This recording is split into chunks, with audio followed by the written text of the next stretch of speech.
Good evening, everyone. Welcome to Evening Dhamma.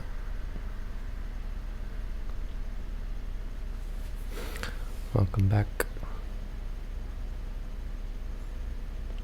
Today we're continuing on studying the Satipatthana Sutta.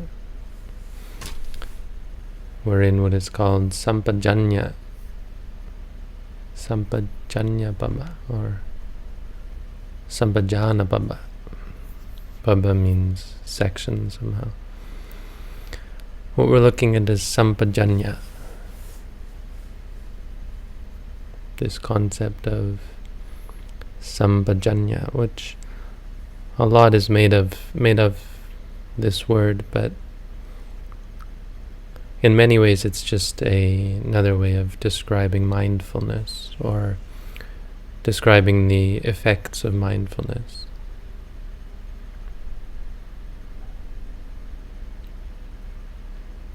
When we talk about sati is the act of grasping the object. Often they're paired together, sati and sampajanya, or sometimes it's just sati and panya, satipanya. Sampajanya really is just a fancy way of talking about wisdom. I mean, not in a good way, because sometimes if you just say wisdom, it loses the meaning. It just becomes a catchword, a buzzword. But when you say panya just means wisdom. But when you say full and complete understanding,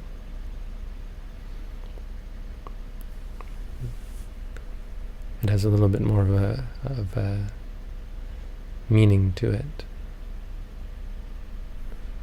But it really means, it's what we mean when we say wisdom. But what do we mean by wisdom? It means full and complete knowledge,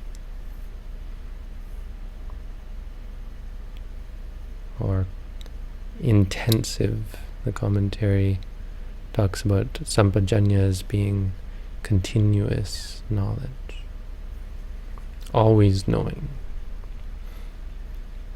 So it can be, that be interpreted in different ways.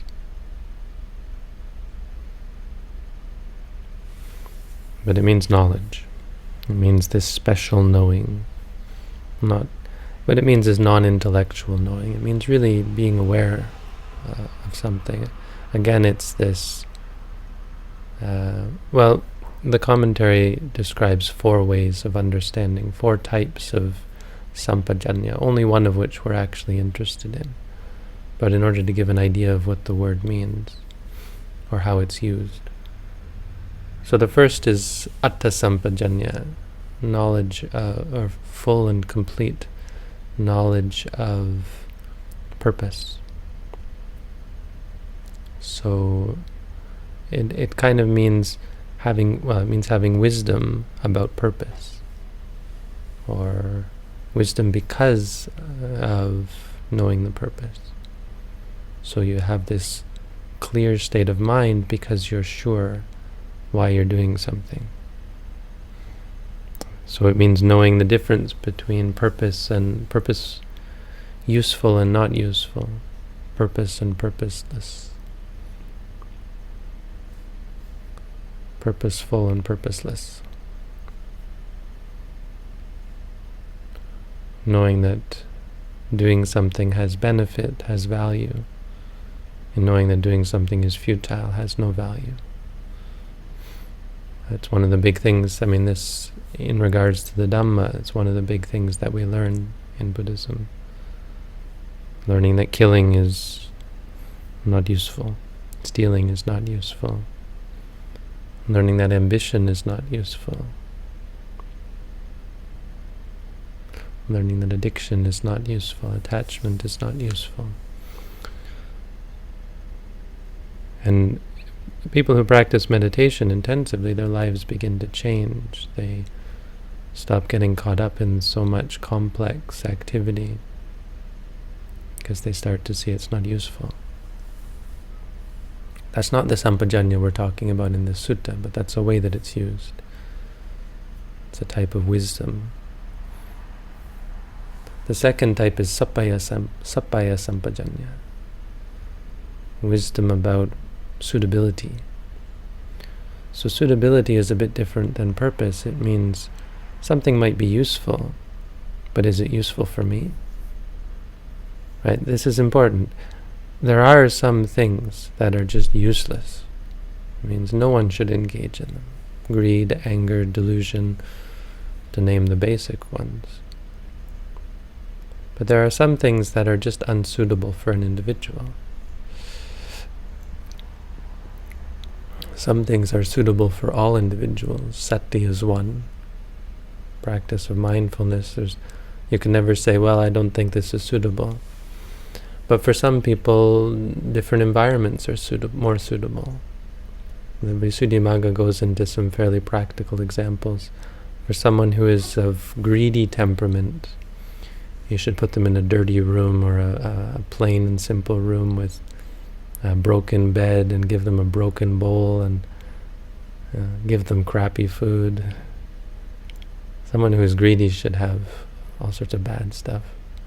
But if someone is of angry temperament, well, you should give them the nicest room and good food and a pleasant view, maybe.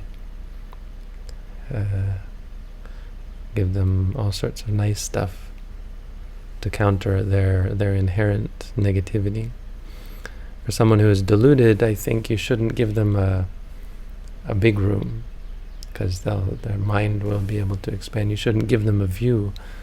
You should give them a small room or something like that. There's a whole detail. It's quite interesting. The ways, if you really want to get into it.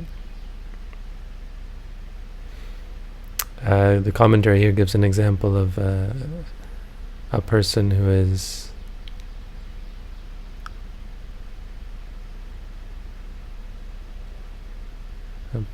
contemplating a dead corpse.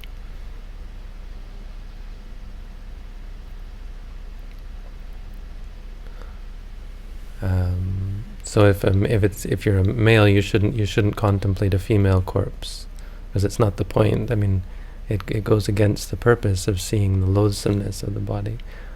Arguably it might help if you see a woman become bloated and disgusting. The Buddha used this. No, he didn't. He used it for a woman, but the commentary does say a man should not reflect upon a female corpse, and a woman shouldn't contemplate on a male corpse. That would be unsuitable. For loving kindness, it certainly works that way. Men should do much better. If they're cultivating the jhanas, they should focus on men, male individuals. Focus their kindness on them. Otherwise, if they're heterosexual, obviously, the point is, don't focus on something that's going to be the object of your attachment, depending on what is your proclivity. The third type of sampajanya is gochara sampajanya. Gochara means pasture. Go means a cow, and jara means walking or place of pasture, really. So it's cow pasture is gochara. Cows having a great significance in India, the word took on greater meaning, and it means resort. So knowledge of the sort of people you should hang out with, the sort of places you should go, the sort of wisdom about this. The fourth type of sampajanya is the one we're looking at here. The commentary acknowledges that none of these are the type of sampajanya that we're talking about here. In this section we're going to talk about sampajanya, which is called asamoha sampajanya. Samoha means that which partakes in wisdom. Asamoha means that which does not partake in... Samoha is that which partakes in delusion. Asamoha is that which does not partake of delusion, or in delusion, which means wisdom. The full and complete knowledge that has to do with wisdom, or has to do with non-ignorance, non-delusion, non-confusion. And this particular, the usage here means specifically, this isn't a conventional sort of wisdom. The other three are conventional. I mean, they come generally from meditation practice, but they can also come from theory, from rationalization or logic, rational thinking or logic. But this one is asamoha. This means in a true, full, complete knowledge. This is where one comes to know unshakably, directly, without any intermediary from one's meditation practice. So what we're talking about here is this experience of the meditator who knows what's happening, where suddenly they're transported from the mental, intellectual activity to the awareness, now I'm sitting, now I'm walking, now I'm standing. Not intellectual thinking it, but it's the best approximation that we can put into words. It's this knowing and full and complete knowledge, not just some wavering knowledge that everyone has. Oh yes, I'm going to walk now. No, walking, being aware of the movements. And so it's quite simple. He goes through just about everything, but it's interesting to remind ourselves that this isn't just a practice for the sitting mat. Sati is something that, for the meditation to progress and succeed, has to be cultivated everywhere. So he says, bhikkhu, it's our bhikkhu, abhikante patikante sampajanakari hoti. In going forward, in coming back, in walking back and forth, right? Sampajanakari hoti. One is a person who does or cultivates or makes themselves fully and completely aware. A commentary describes this, I think, as going on alms round, and it goes through a long process of talking about going and coming back. It can also just be walking on a walking path, when you're walking and forward and back. But the idea here is outside of the meditation practice. So when you leave your room to come up here to listen to the talk, when you go back to your room, that kind of thing. When you go out for food, when you go back for food. Walking this way and that way is maybe what it means. Alokite vilokite. When looking forward, when turning to look around, one is mindful. Saminjite pasarite. When one extends one's arm, when one flexes one's arm, for example. Reaching, pulling.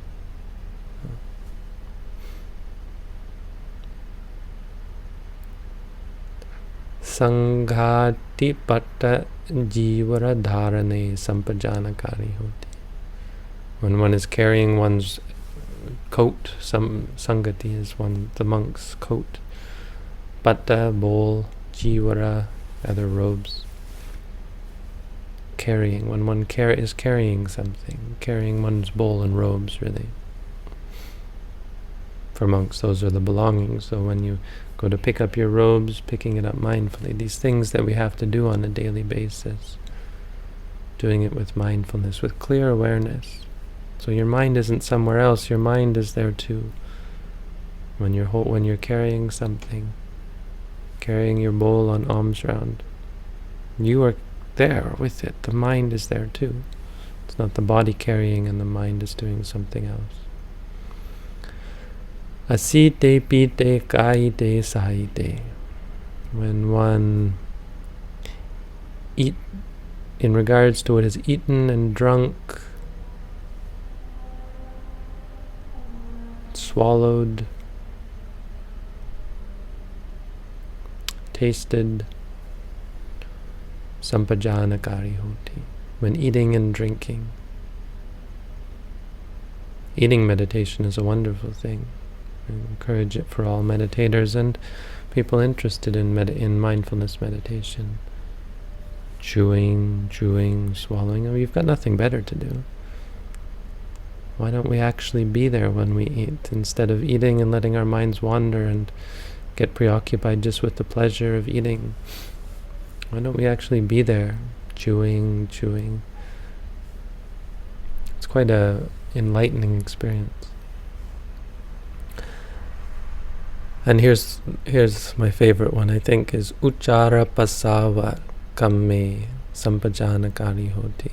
Favorite, I mean, it's the most interesting one. Uchara is defecating, Pasava is urinating. In the act of urinating and defecating, Sampajanakari Hoti. I mean, it shouldn't be any surprise, but that it's in the text is it's quite revealing. Yes, urinating meditation, defecating meditation. We actually go there. When we say everywhere, we mean everywhere. Being mindful of the feelings of urinating and defecating, mindful of the sounds and the smells.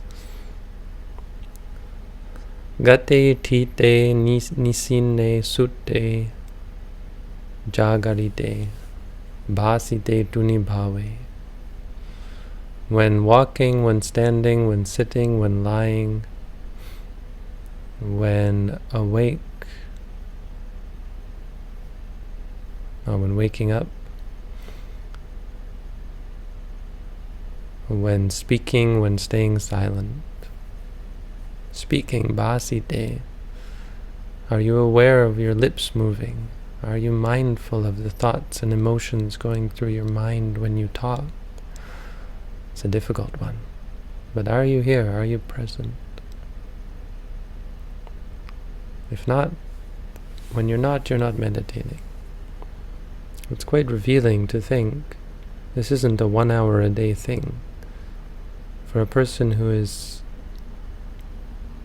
dedicated to the practice, it's a 18-hour thing at least, if not more. I remember I tell this story often of subbing in for another teacher, and they had the meditators do 8 hours a day, 10 hours a day, and the meditators would come back so stressed. Some of them, I was able to do, today I did 10 hours a day. It was hard, but I did it. And this meditator said this to me, and I said, okay, today I want you to do 18 hours a day of meditation. And his eyes I remember his eyes he was unfathomable. He was dreading what I was going to tell him and say 18 hours. Who is this new guy and what's he going to do? And explain to him, I don't care how much formal meditation you do, but try to be mindful when you wake up. This isn't an hours thing. This is an always thing. Be mindful. Jagarite, when waking up. Lying when you want to sit up, wanting to sit, sitting. And I described to him how to be mindful, standing, walking, sitting, bending, stretching, reaching, pulling, brushing your teeth, eating your food, showering, urinating, defecating, being mindful.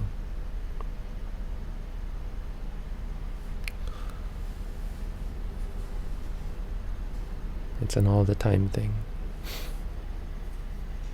Which is really this is a good example of why the monastic life is so important.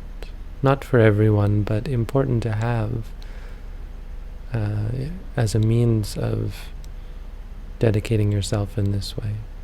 When you really want to learn how to live, right? You don't want to go out and live, you want to learn how to live. Mostly we do it the other way. We go out and live and we think we'll learn how to do it along the way, which, doesn't work out usually the way we planned, because you don't know how. You're doing it all wrong, and you're building bad habits. So going off into the forest or an empty place, a monastery, for lack of a better word, a place where there are a bunch of other beggars who don't beg, but See the danger of getting ambitious and caught up in samsara, and dwelling with them and learning how to live. This is what the monastic life is for. And that's the section on sampajanya. So, getting right along. That's the Dhamma for tonight. Let's look at questions. 6 questions today. How do you be more mindful during day-to-day activities? I seem to often forget my reasons for things, fail to be present.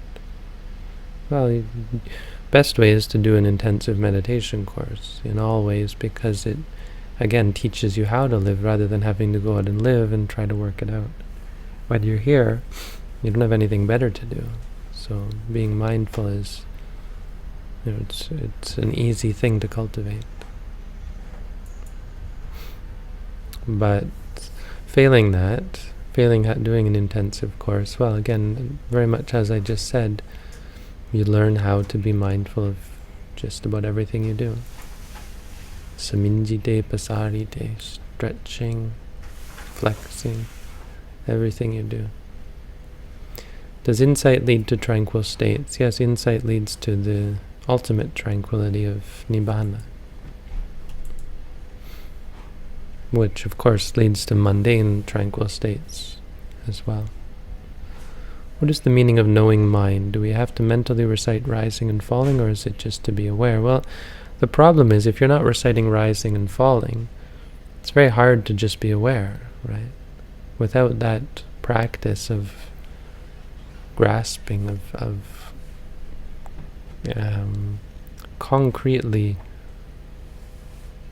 augmenting the mind, it's very hard to just be aware. That's the whole point.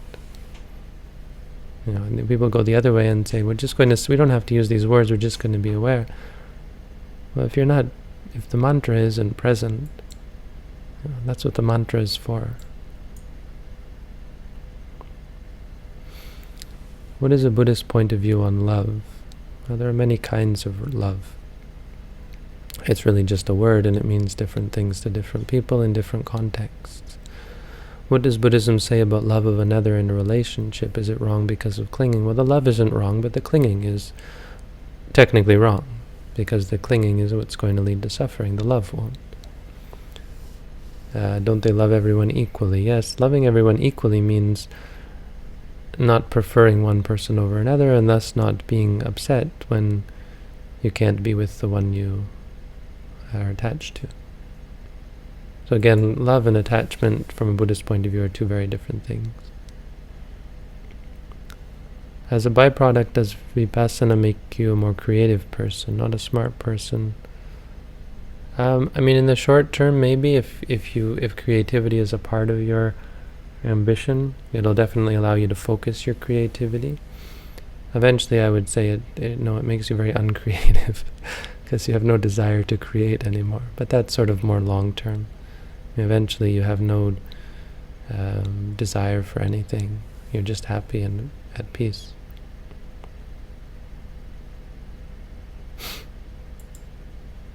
But if you mean creative by being able to see the world completely differently, yeah, absolutely. They're very open-minded to an extent. To some extent, they're not interested in entertaining specious ideas or imaginary situations.